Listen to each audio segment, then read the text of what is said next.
दोस्तों नमस्कार। आज बेसिक हिंदी का अध्ययन करेंगे। आज के अध्ययन का विषय है स्वरों का उच्चारण स्थान। तो सबसे पहले कंठीय स्वर। कंठीय स्वर वो होते हैं जो हम अपने कंठ से बोलते हैं, जैसे आ।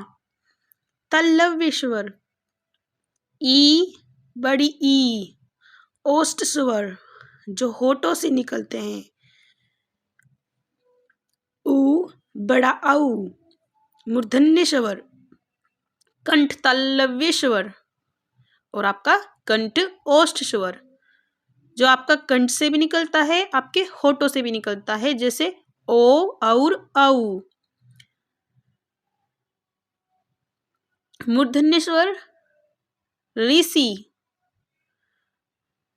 जीभ के आधार पर स्वरों का उच्चारण स्थान। सबसे पहले अग्र स्वर, जिसमें छोटी ई, बड़ी ई, छोटे ए और बड़ी ए आती है। मध्य स्वर आपका अ होता है और पश्च स्वर आपका बड़ा आ, छोटा औ, बड़ा औ, छोटी ओ और बड़ा औ। फिर बात करते हैं अल्प प्राण की। प्रत्येक वर्ग का 1, 3 और 5वां वर्ग अल्प प्राण कहलाता है। महाप्राण, प्रत्येक वर्ग का 2, 4 वर्ण महाप्राण कहलाता है। सघोष, प्रत्येक वर्ग का 1 और 2वां जो वर्ग है वो आपका अघोष कहलाता है। सघोष और घोष, प्रत्येक वर्ग का 3, 4 और 5वां वर्ण सघोष कहलाता है। अंतस्थ व्यंजन य, र, ल, व, अल्प प्राण, सघोष, ये होते हैं आपके अंतस्थ व्यंजन, जिसको आप वोवेल्स कहते हैं। वोवेल्स नहीं, कॉन्सोनेंट बोलते हैं। अर्धस्वर, ये आपका य, व। और फिर आपका पार्श्विक व्यंजन, ये आपका ल होता है और लुंठित व्यंजन र होता है। उष्म संघर्षी व्यंजन, उष्म संघर्षी व्यंजन आपका जैसे श, श, ह, ये एक उष्मा एक निकलती है हमारे मुख से जब हम बोलते हैं श, ह, जिनमें से श ये महाप्राण अघोष और जो ह है वो महाप्राण सघोष होता है। फिर आते हैं संयुक्त व्यंजन क्या होते हैं, जैसे आपके क्षत्रिय, त्रिय, ज्ञानी, शत्रु,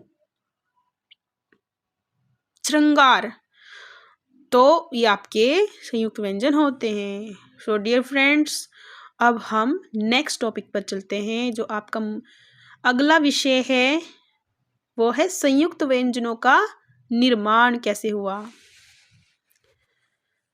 क प्लस ख बराबर तरिये, त प्लस र बराबर त्र, ज प्लस अया ज्ञानी, श प्लस र। फिर आगे देखते हैं वर्णमाला आपका। अगर हम भाषा की छोटी ध्वनि जो होती है, सबसे भाषा की सबसे छोटी इकाई ध्वनि होती है और ध्वनि को हम वर्ण कहते हैं। जो आपकी भाषा है हिंदी, सबसे छोटी इकाई उसकी ध्वनि होती है और उसी को हम वर्ण कहते हैं। वर्गों के व्यवस्थित समूह को वर्णमाला कहता है। जो एक वर्ग है उसका एक व्यवस्थित समूह है, जैसे अ से लेकर ज्ञान तक, अ, आ, छोटी ई, बड़ी ई। तो ऐसे जो आपकी व्यवस्थित समूह है उसको हम वर्णमाला कहते हैं, वर्णों की। और डियर फ्रेंड, हिंदी वर्णमाला में कुल वर्णों की जो संख्या है वो 52 होती है। हिंदी वर्णमाला को कुल 2 भागों में बांटा गया है, एक स्वर और एक व्यंजन, एक वोवेल्स और एक कंसोनेंट।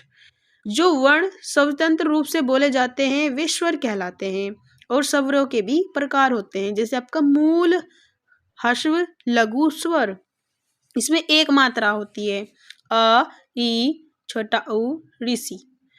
और दीर्घ स्वर, दीर्घ मीन्स बड़ा, जो बड़े स्वर होते हैं उनमें 2 मात्रा होती है, जैसे आ, बड़ी ई, बड़ा ऊ, छोटी ए, बड़ी ए, छोटा ओ और बड़ा औ। इनमें 2 मात्राएं होती हैं प्लुप्त स्वर। इनमें 3 मात्रा होती है, जैसे ओम। जैसे हम ओम शब्द का उच्चारण करते हैं, ये आपका प्लुत स्वर कहलाता है। जिन स्वरों के उच्चारण में बहुत कम समय लगता है वे आपके मूल स्वर या फिर लघु स्वर कहलाते हैं, जैसे अ, ई, छोटा औ। और जिन स्वरों के उच्चारण में हर्ष स्वरों से अधिक ज्यादा समय लगते हैं उनको हम दीर्घ स्वर कहलाते हैं, जैसे बड़ा आ, बड़ी ई, बड़ा औ। जिन स्वरों के उच्चारण में सबसे अधिक समय लगता है उनको हम प्लुत स्वर कहलाते हैं, जैसे ओम। ओम को बोलने में काफी अधिक समय लगता है। तो आई होप फ्रेंड्स, ये जो संयुक्त व्यंजनों का निर्माण है कैसे हुआ ये आपको समझ आया। स्वर के कितने प्रकार हैं, 3 प्रकार हैं, और कौन कौन से शब्द हैं जो आपके हर्ष स्वर कहलाते हैं, दीर्घ स्वर कहलाते हैं या फिर प्लुत स्वर कहलाते हैं, और वर्णमाला क्या है। तो नेक्स्ट वीडियो में हम नेक्स्ट विषय के साथ मिलते हैं। तब तक आप सीखते रहिए और अपने दोस्तों के साथ अपनी लर्निंग को शेयर करते रहिए। Have a good day.